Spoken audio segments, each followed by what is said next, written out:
చరిత్రలో ఒక సంచలనం నమోదైంది. ఐపీఎల్ హిస్టరీలోనే అత్యంత తక్కువ వయసు కలిగిన ఆటగాడిగా ఇప్పటికే చరిత్ర సృష్టించిన వైభవ్ సూర్యవంశీ మరో ఘనత సాధించి ఇప్పుడు యావత్ ప్రపంచం దృష్టిని ఆకర్షించాడు.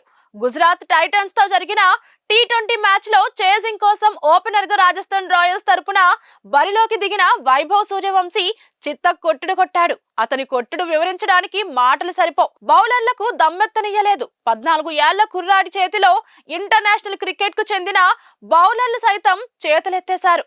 ఒక ఓవర్లో ఏకంగా 30 రన్స్ బాదాడు అంటే అతని బాదుడు ఏ రేంజ్ లో ఉందో అర్థం చేసుకోవచ్చు. వైభవ్ సూర్యవంశీ కేవలం 14 సంవత్సరాల వయసులో 35 బంతుల్లోనే సెంచరీ పూర్తి చేసుకుని చరిత్ర సృష్టించాడు. ఇది ఐపీఎల్ చరిత్రలోనే రెండవ అత్యంత వేగవంతమైన సెంచరీ అనడం విశేషం. ఇక వైభవ్ సూర్యవంశీ బీహార్ సమస్తీపూర్ జిల్లాలోని తాజ్పూర్ గ్రామంలో జన్మించాడు. అతని తండ్రి సంజీవ్ సూర్యవంశీ ఒక మామూలు రైతు. ఆయన క్రికెటర్ కావాలని కలలు కన్నారు. కానీ కుటుంబ పరిస్థితుల వల్ల సాధ్యం కాలేదు. దాంతో ఆ కలను తన కొడుకు ద్వారా నెరవేర్చుకోవాలనుకున్నారు. 4 ఏళ్ల వయసులోనే వైభవ్ కు క్రికెట్ ఓనమాలు నేర్పారు.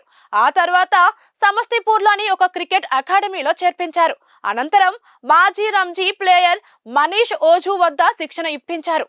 ఒక సాధారణ రైతు అయినప్పటికీ తన కుమారుడు క్రికెటర్ గా ఎదగాలనే కలను సాకారం చేయడానికి సంజీవ్ ఎన్నో త్యాగాలు చేశారు.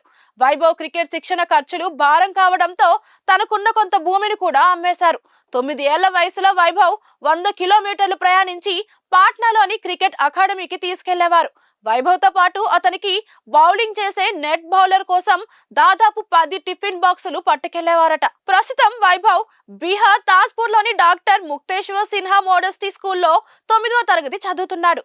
క్రికెట్ కారణంగా అతను తన చదువుపై పూర్తిగా దృష్టి పెట్టలేకపోతున్నాడు. ఖాళీ సమయంలో మాత్రమే స్కూల్ కి వెళ్తున్నాడు. అలాగే వైభవ్ గతంలో భారత్ అండర్-19 జట్టు తరపున ఆడి 58 బంతుల్లో శతకం సాధించిన రికార్డు సొంతం చేసుకున్నాడు. దీంతో గత సంవత్సరం ఐపీఎల్ వేలంలో వైభవ్ ను రాజస్థాన్ రాయల్స్ 1.10 కోట్ల రూపాయలు ఇచ్చి కొనుగోలు చేసింది. అయితే ఐపీఎల్ లో మొదటి మ్యాచ్ లో వైభవ్ 20 బంతుల్లో 34 పరుగులు చేసి అందరి దృష్టిని ఆకట్టుకున్నాడు. ఐపీఎల్ చరిత్రలో అత్యల్ప వయసులో 6 కొట్టిన ఆటగాడిగా రికార్డు నెలకొల్పాడు. గూగుల్ సీఈఓ సుందర్ పిచాయ్ సైతం ఇటీవల వైభవ్ ఆటపై ప్రశంసలు కురిపించారు. వైభవ్ ప్రతిభను గుర్తించి బీహార్ సీఎం నితీష్ కుమార్ పురస్కారం అందించారు. ఈ సీజన్ లో రాజస్థాన్ రాయల్స్ ప్లే ఆఫ్ కు ముందు మరో 4 మ్యాచ్లు ఆడాల్సి ఉంది. ఈ 4 మ్యాచ్ల్లో ఇంకెన్ని అద్భుతాలు చేస్తాడో వేచి చూడాలి.